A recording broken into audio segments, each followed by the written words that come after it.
Ang mga halaman ni Lola, laging sariwa. Pero ang dahilan, hindi pataba.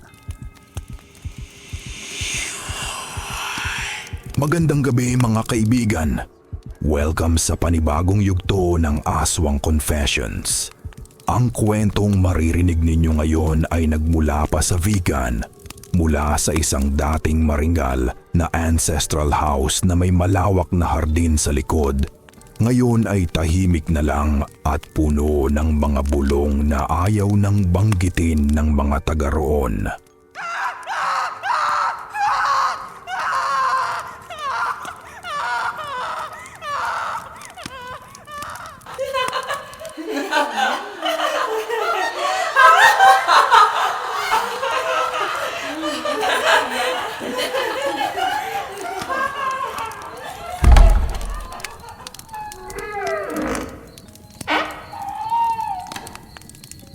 Ako nga pala si Marco.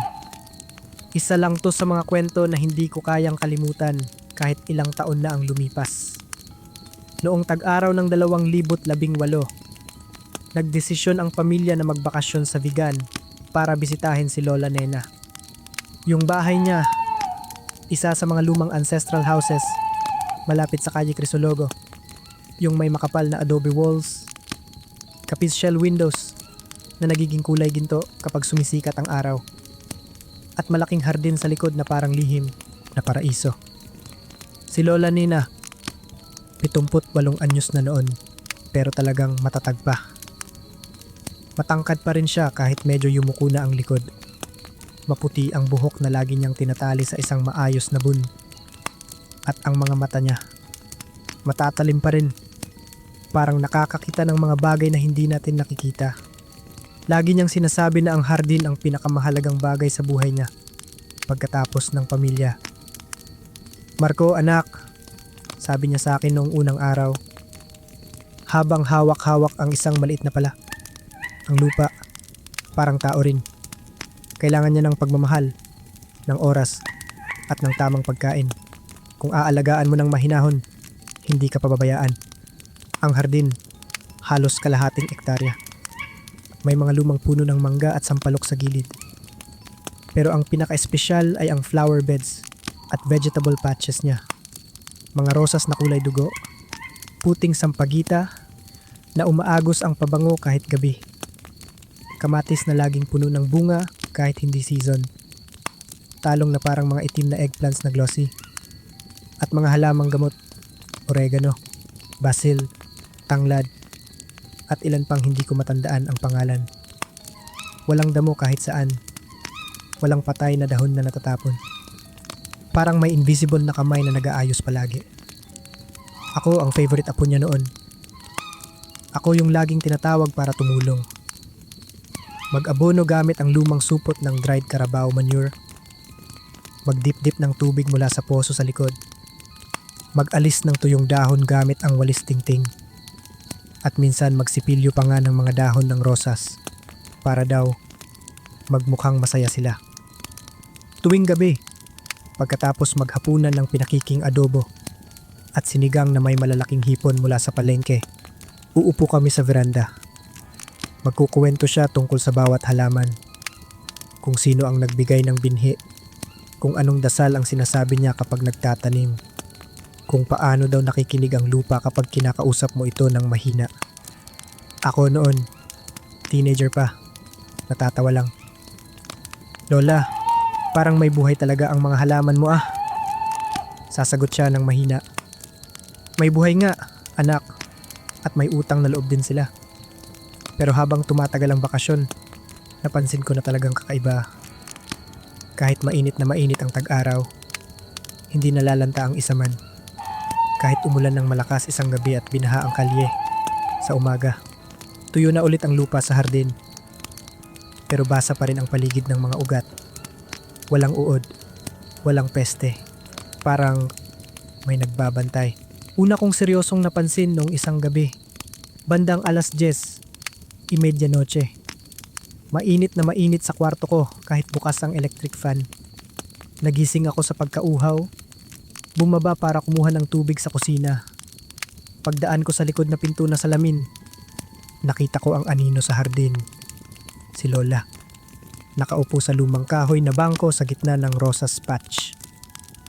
Hawak niya ang isang maliit na kutsilyo. Yung may pulang hawakan na lagi niyang ginagamit sa kusina para sa kamatis. Pero hindi siya naghihiwa ng kahit ano. Nakatungo siya sa lupa, parang nagdadasal. Ang buhok niya, nakalugmok na, hindi na nakabon. Lumapit ako ng dahan-dahan. Natakot baka matumba siya o ano. Pagkalapit ko, bigla niyang itinago ang kutsilyo sa bulsa ng duster niya at tumingin sa akin na may ngiti. Marco, bakit gising ka pa, apo? Matulog ka na, baka lamigin ka. Pero napansin ko agad, may dugo sa hintuturo niya. Maliit lang na hiwa, pero sariwa, tumutulo pa ng kaunti sa lupa. Lola, dugo yan. Nahiwa ka ba? Tanong ko. Tumawa siya ng mahina. Yung tawa na parang kampanilya, pero medyo garalgal na. Nahiwa lang sa tinik ng rosas. Matanda na kasi si Lola, madaling masugatan. Tinulungan ko siyang tumayo. Habang naglalakad kami pabalik sa bahay, napansin ko na basa pa rin ang lupa sa ilalim ng bangko kahit hindi umulan.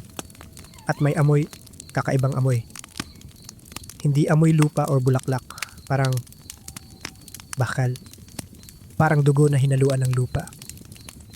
Kinabukasan, paglabas ko sa hardin para magsipilyo ng ngipin sa labas, gawi ko noon. Nakita ko na may bagong tanim sa pinakadulo ng sulok malapit sa adobe wall. Maliit na halaman pa lang, mga 4 na pulgada ang taas. Pero may pulang bulaklak na maliit, parang patak ng dugo. Hindi ko naalala na may ganun doon dati. Tinanong ko si Lola habang nag-aalmusal. Lola, bagong tanim yung sa sulok ah. Ngumiti lang siya. Oo, anak. Regalo ng lupa sa atin. Kung nakarating ka na hanggang dito, hinihiling namin na i-click mo ang like button. I-share at tulungan kaming maabot ang aming goal na 1,000 subscribers. Napakalaking bagay ng inyong suporta sa amin at lubos kaming nagpapasalamat sa inyo.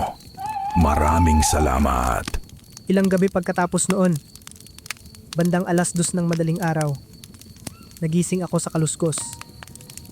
Parang may humahakbang sa tuyong dahon sa labas. Tumingin ako sa bintana, walang tao sa liwanag ng buwan. Pero narinig ko ulit, mahinang bulong. Parang awit, pero walang salita. Parang paghihikab ng hangin na may lalamunan. Hindi ko na kinaya. Kinuha ko ang phone ko para flashlight. Bumaba ng dahan-dahan. Sinusupukang hindi mag-ingay ang mga lumang hagdan. Pagbukas ko ng likod na pinto, malamig na hangin ang sumalubong kahit mainit ang gabi. Sa gitna ng hardin, nakaupo si Lola sa lupa mismo. Hubad ang paa. Ang duster niya ay marumi sa ilalim. Ang buhok niya ay nakakalat na parang belo sa likod. Hawak niya ang isang bagay na maliit. Dugo-dugo pa.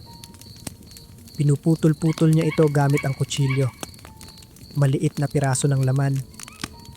Parang hiwa ng karne pero masyadong maliit para sa baboy o manok. Iniipit niya ang bawat piraso sa ilalim ng bagong tanim na iyon. Habang ginagawa niya iyon, bumubulong siya. Sige na, inumin niyo na. Lumaki kayo para kay Lola.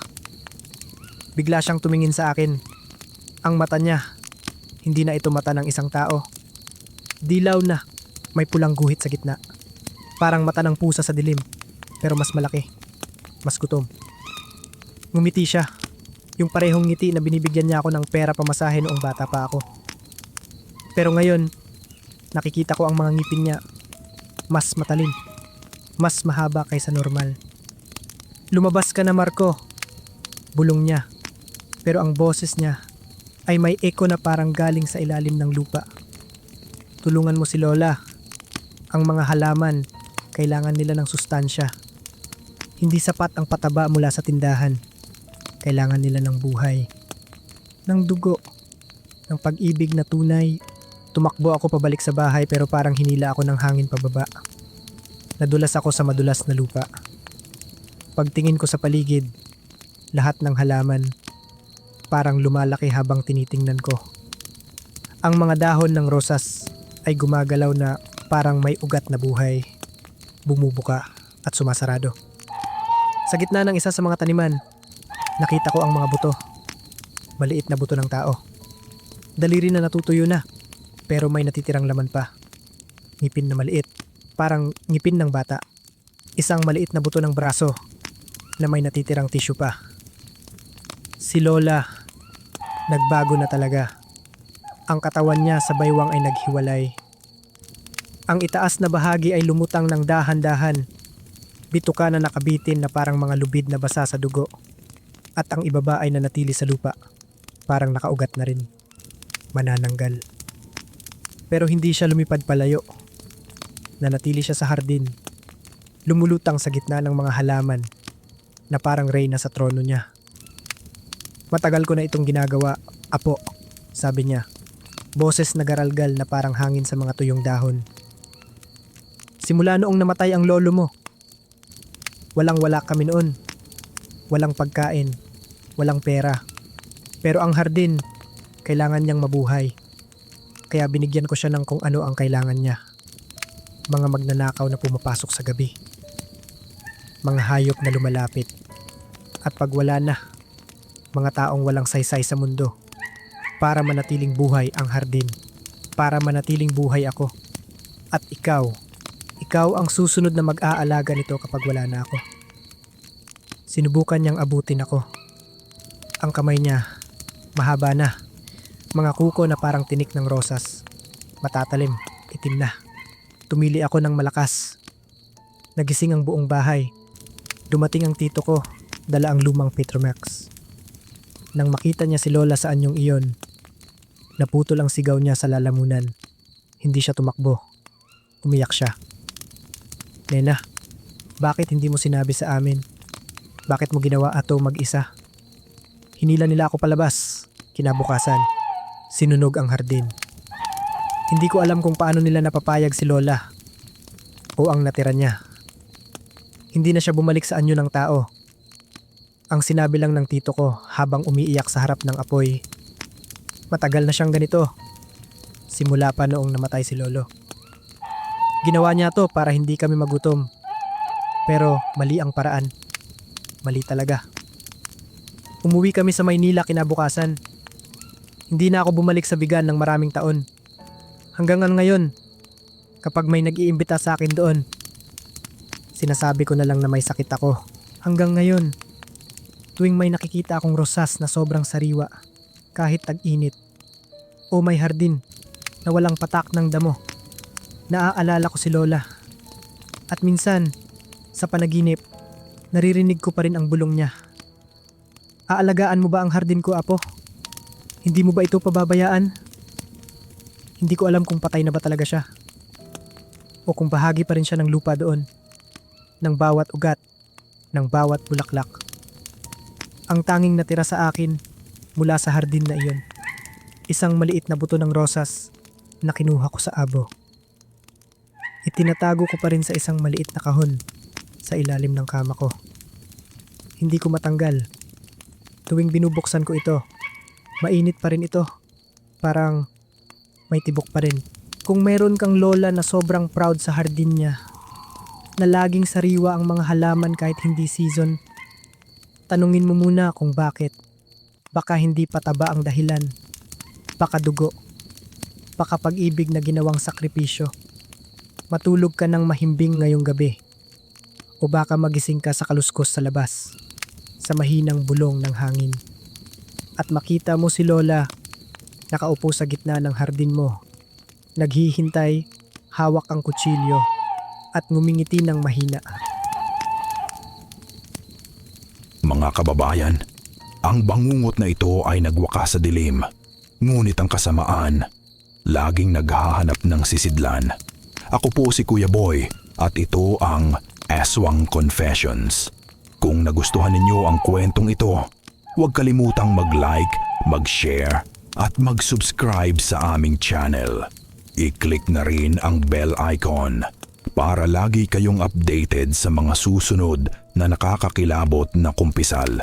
At huwag kalimutan, kahit sa tahimik na bukirin o sa ilalim ng buwan, minsan ang dilim ay may lihim na kaakibat.